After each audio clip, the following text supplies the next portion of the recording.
Single day, at least every single week on this show, we bring on Democrats and Republicans.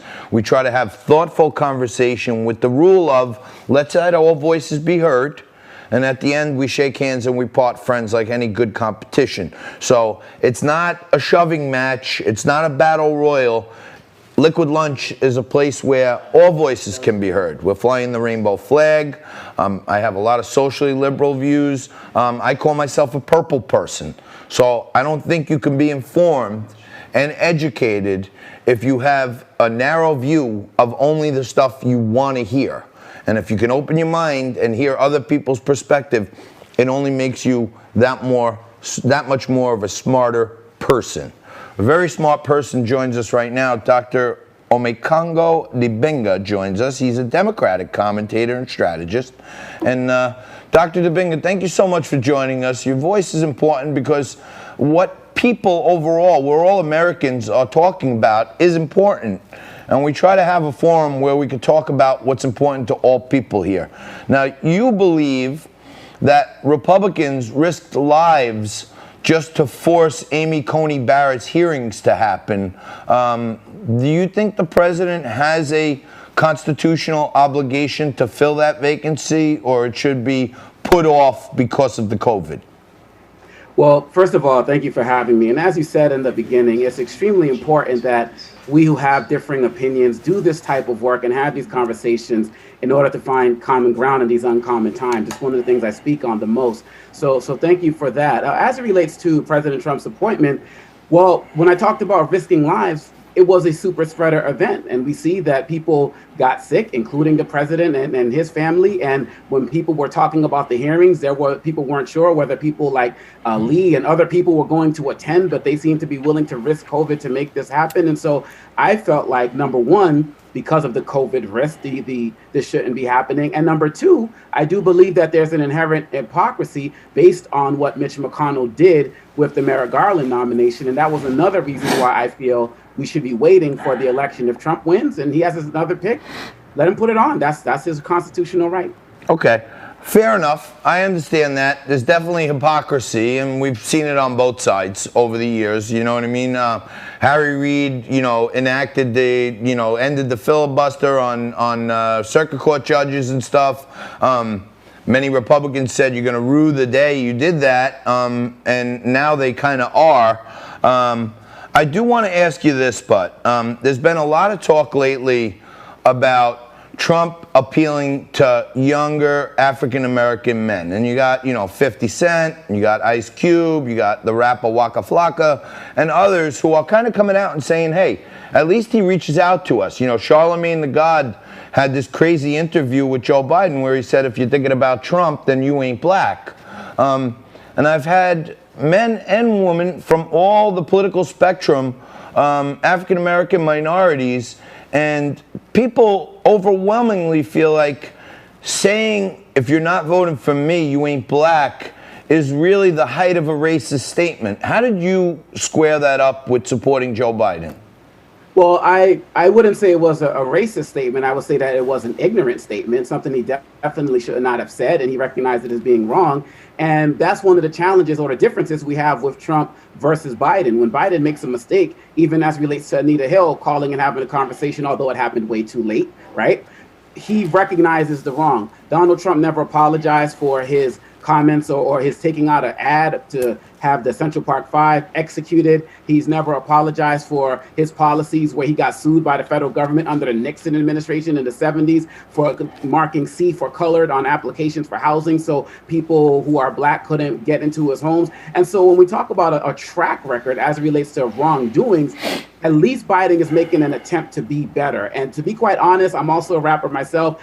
50 Cent and Ice Cube and Waka Flocka, I'm not saying black people are a monolith, but they do not speak for the majority of the black community. And so for people to prop them up, particularly when 50 Cent has no track record of doing anything positive and productive on a consistent basis for black people in the community, and also said he doesn't care if Trump hates black people. Now, I know you're not saying Trump doesn't care about black people, but that's what 50 Cent said. I find that to be extremely problematic. Okay, so I want to just dig down a little bit into that. So you say Biden is trying to be better, right? Yeah.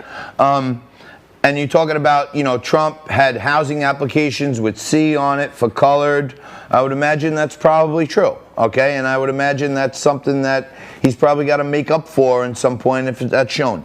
I'm looking at a letter on Joe Biden's letterhead from 1977 addressed to the Honorable James O. Eastland, who was a senator, okay, who was a segregationist, right?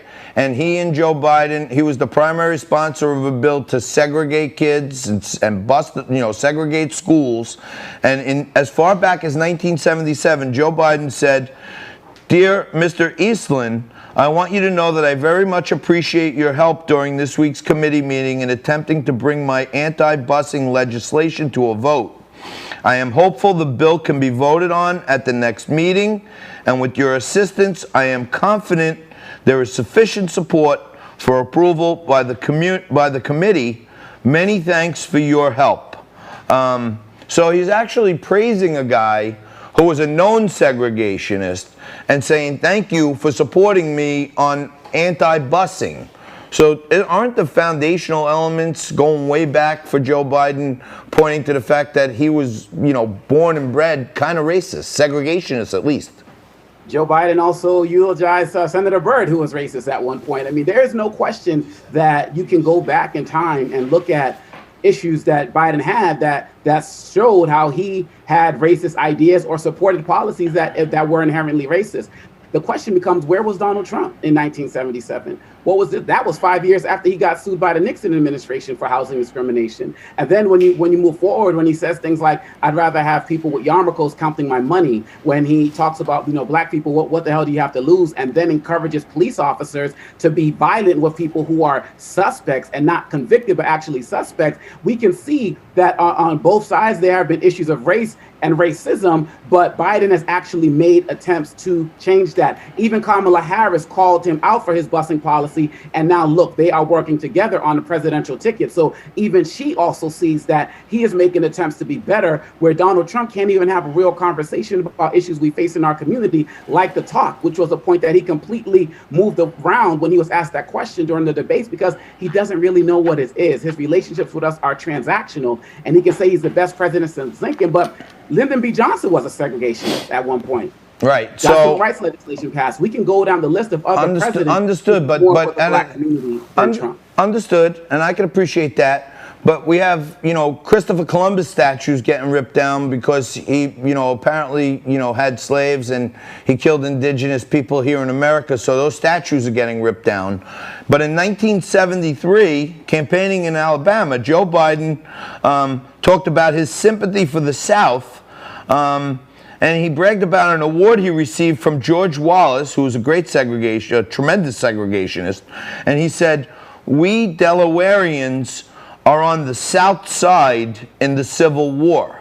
So it seems like time and time again, he had foundational elements of his personal thought that were for segregation and against integration and equality.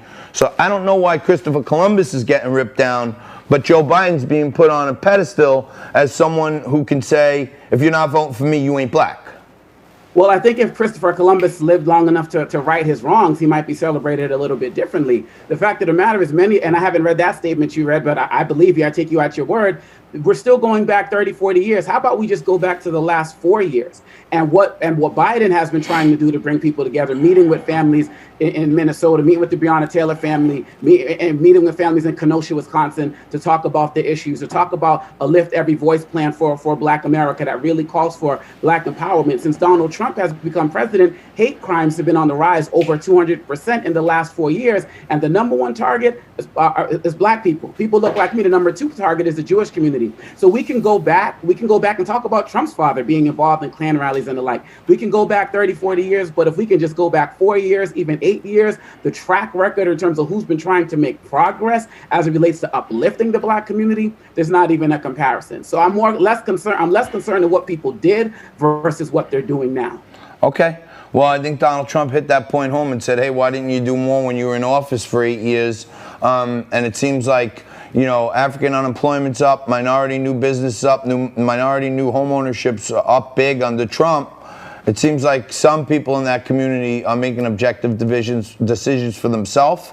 I appreciate you taking some time and giving some objective overview, and I hope we can have you back to have a more thoughtful discussion. This was great. I hope so. Let's remember some of those things couldn't get done in 8 years because of Republican blockage, because they wanted to make Obama one-term president. But I do appreciate this conversation, and I do hope we get to have some more conversations like this. Thank you so much. Dr. Dibinga, thank you. We're going to take a quick break right here. We're going to come back with more Liquid Lunch right after this.